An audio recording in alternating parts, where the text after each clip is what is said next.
Let me start by reading this statement from US President Joe Biden from February, 7 months ago now, when 3 American soldiers were killed by a drone attack blamed on Iran-backed militia groups. He told the world, if you harm an American, we will respond.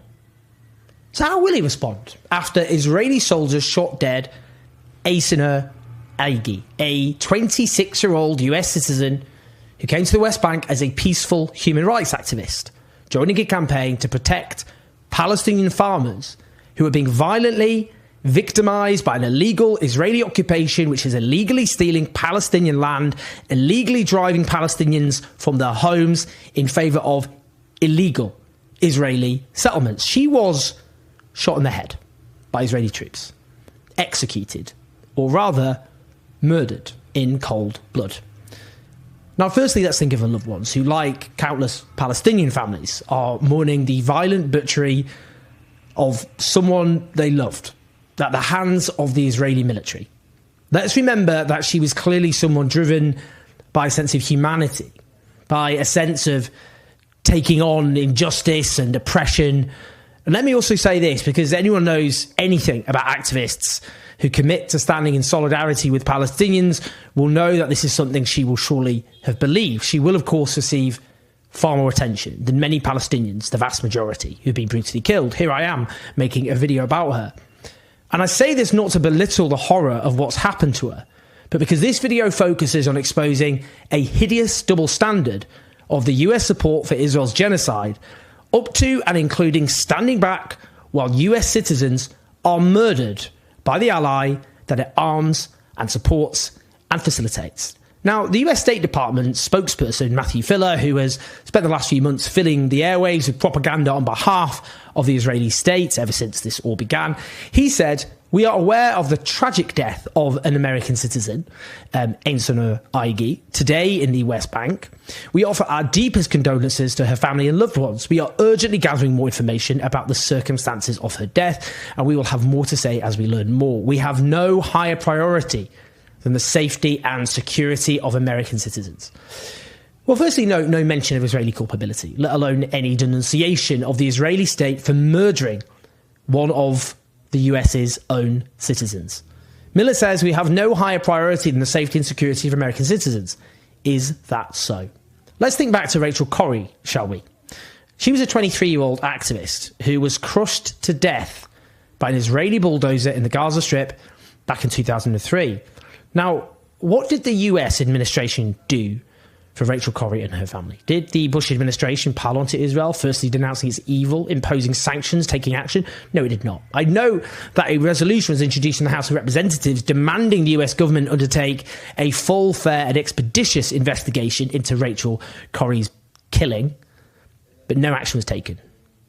Now, years later, the US ambassador to Israel said it wasn't a satisfactory Israeli investigation, but that was just empty hand-wringing, a platitude.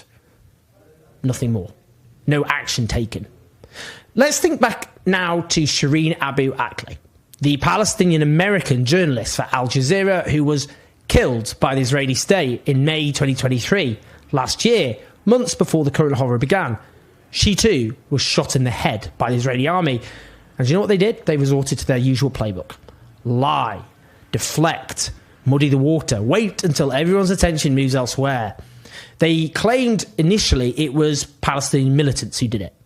Then months later, when attention was indeed elsewhere, they admitted it was likely them, the Israeli state, all along. Now, originally, the US government demanded the criminal prosecution of Shireen Abu Akleh's killers, but quickly abandoned that, presumably when it was clear who had killed her. And they claimed that an Israeli review of their military rules of engagement was sufficient accountability. Yes, well, whatever that review of Israeli military rules of engagement was, it has been a tremendous success. I think we can all agree on that. What of the 17-year-old Palestinian-American, Taufik Ajak, killed by Israeli forces in January? At his funeral, his father asked, how many fathers and mothers have to say goodbye to their children? How many more?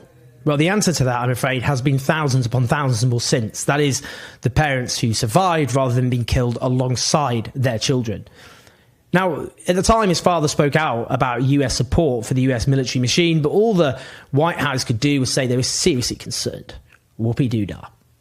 All the US does in these circumstances, when Israel murders its own citizens, is do some sad face, do some hand-wringing, call for an investigation, and then just move on. When Hersh Goldberg Polin, the Israeli-American hostage, was killed by Hamas militants, Joe Biden declared, "Make no mistake, Hamas leaders will pay for these crimes." Well, make no mistake, the US will not pronounce to the world that Israeli leaders will pay for these crimes. These American citizens slaughtered in cold blood by the Israeli state. What we see here is the US does not, in fact, do all it can to stand by its own citizens. If you want a US citizen killed by a key ally engaged in massive war crimes, then the US will seek no meaningful justice, let alone any drastic action. The value of a US life in these contexts is dependent on whether it can be used to justify saber-rattling against official enemies. And Israel knows it can act with impunity. The Israeli soldiers who killed these Americans surely knew they could get away with it. They knew they would face no justice, and they were absolutely right. Note, by the way, some of the news coverage about this latest heinous killing. Listen to this from Sky News.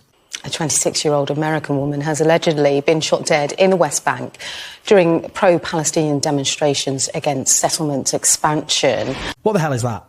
They're not even saying allegedly killed by Israel here, when even the likes of the Jerusalem Post, I would know, have been able to declare as a fact that Israeli troops killed her. Here they're saying that her death is alleged. What are they talking about? Do they honestly think it's a matter of debate whether this US citizen was shot in the head and has no signs of life and is now dead? And what of the BBC? Well, they've gone for a classic BBC headline in this horror, attributing no responsibility. American activist shot dead in occupied West Bank. Shot dead by who, BBC? Shot dead by who? Here we have it. Another example of the collusion between our politicians and our media outlets in whitewashing the crimes of the Israeli state. Now, I want to end by talking about another killing. Another killing reported today of someone else. Barna Baker, a 12-year-old Palestinian girl killed during an attack by Israeli settlers on the village of Kirot in Nablus, the West Bank. Little girl, 12 years old.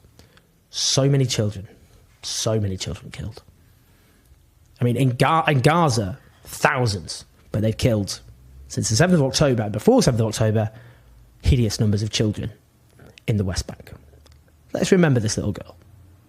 You see, every day, more atrocities, more war crimes, more abominations, armed, facilitated, made possible by the US and its key allies, including Britain, up to and including the US standing by as its own citizens are killed in cold blood by its ally.